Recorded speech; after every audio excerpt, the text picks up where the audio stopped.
A book review of R.F. Kuang's dark fantasy book Babel went viral after a reviewer said that she would find the book more relatable if she was not white. Another reviewer victimized themselves, claiming that the book was inaccessible when in actuality it was meant to challenge her thinking, and she instead saw the challenge at racism against white people. This is something that we need to talk about. My name is Amy Rosenfeld, and today we're talking about why shit like that is racist.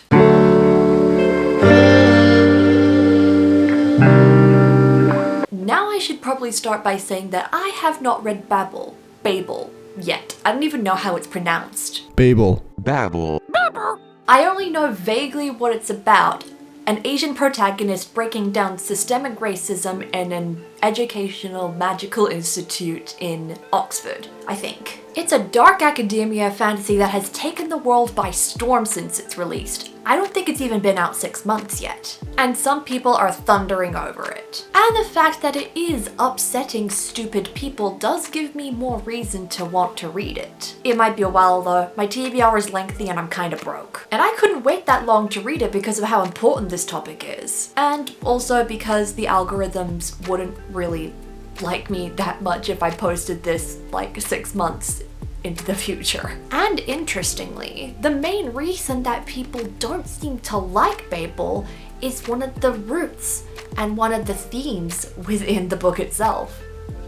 Racism. In my time of studying a university paper and subject which I think should be compulsory across all curriculums all over the world, I learned about intercultural relationships. One of the factors with being intercultural being racism. This went all the way back to the roots of racism, which in simplicity is being different. Race literally was created to be racist. One of the early justifications of racism was checking out the skulls of Europeans versus the skulls of Africans. Biology professors noticed that the African skull to them looked more animalistic, thus meaning that they were dumbed down and less human. Very literal dehumanization. And thus kind of stems a history of, colonialism and slavery and other bullshit. Racism is often mistaken for ethnic hatred. This is where people who are typically generalized as the same color group end up being all at war with each other, just because of minor cultural differences, which is very, very prominent throughout a lot of history. And what may be the worst thing about racism today is how much the racist actions of the past have built up onto what makes our society today. It comes as no surprise when I talk about this, but the publishing industry is racist. But big publishing companies are never outwardly racist. They are more likely to show racism in what they don't do versus what they actually do. A form of systemic racism, if you will. This is where a company's policies and decision-making processes are built up on racist actions from the past that maybe, dare I say it, people within the company may still uphold and believe in. Thus, these systemic things within the company will therefore affect the book market. Case in point, the average BookTok user. The book Leo, which is this amazing booktuber that I literally just found out about, made a video on all the popular books on BookTok and the popular authors there. She noted that a lot of them were not people of color, and she had to create an entirely separate list of honorable mentions to say these are popular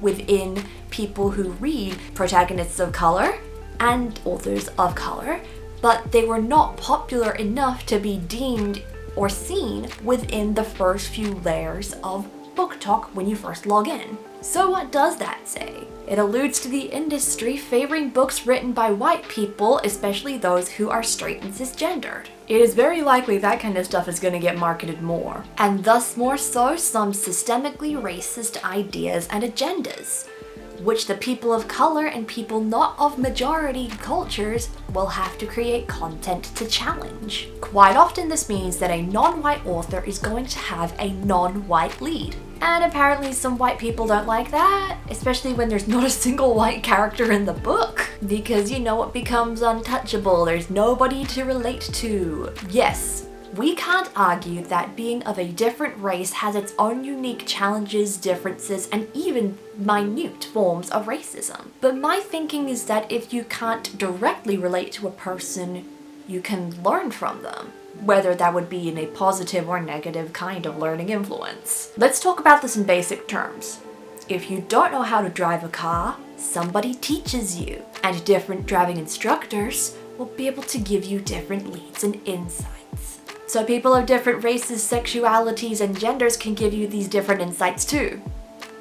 Not necessarily on driving, I was just meaning in life. But that is just the beauty of communication. Furthermore, there are other ways to relate to somebody than just their race. I mean, if you knew my friend groups, then you'd know that half the people that I am close friends with are people of color. And when we read, isn't it the personality that we see more than anything? To this initial reviewer who said they couldn't find the book relatable due to it being a non-white protagonist, I think she was just trying to find a way to justify how uncomfortable she felt with what she was reading. And she failed miserably. The reason these reviewers of Babel weren't able to connect with it or felt uncomfortable or victimized while reading it is an intercultural phenomenon we call difficult histories. This is when a person who identifies as a certain background learns about what their people did in the past, typically as something horrific. And they likely perceive that as a generalization of their people and will either feel ashamed for being of the same identity as that or angry about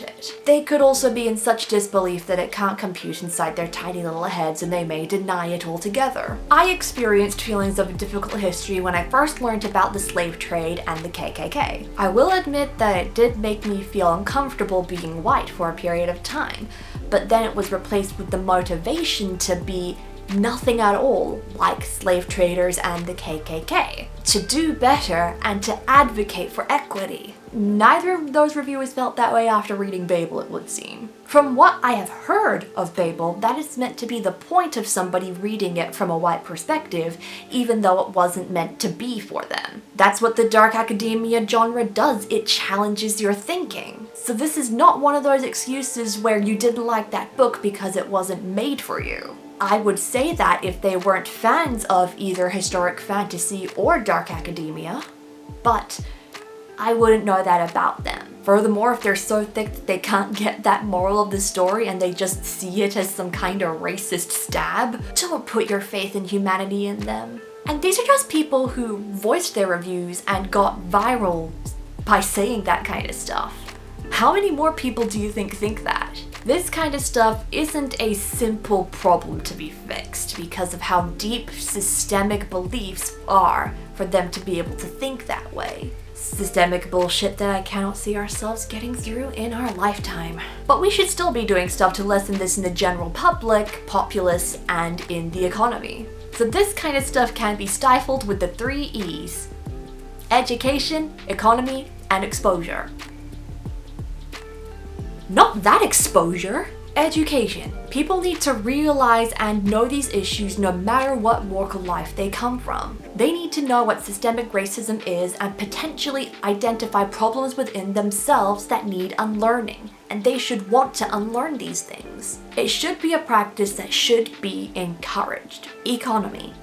While a person has the ability to unlearn, a large company that is built upon racism over hundreds and hundreds of years does not. Thus our money, bad as the green bills are, needs to be put to good use. This comes from taking money away from the silent as systemic racists and giving them to similar companies, but ones that have more of an advocacy towards getting rid of systemic things.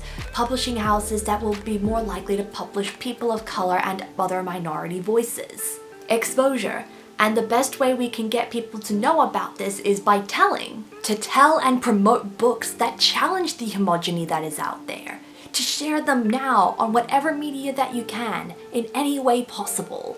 To a friend, on your Facebook or Instagram, wherever you can. It's great that books like Babel are coming into the world to be able to talk about systemic racism and challenge these things, so that we can be able to read from it, learn from it, and take action to get rid of those kinds of things the best we can. Thus concludes my little rant, I guess. If you did enjoy this video, then please give it a thumbs up and subscribe if you are new around here. You can ring that bell to find out when I post more creative content. You can also check out my book ASTER'S CODA Exposure down there, available in ebook and paperback. Follow Abby Tacker as she dives into the three worlds and finds her place in it within the midst of an otherworldly blood feud. And while you're down in the description, you can check out my Instagram, my TikTok, and my website. Stay creative, everybody, and I'll be seeing you in the next video.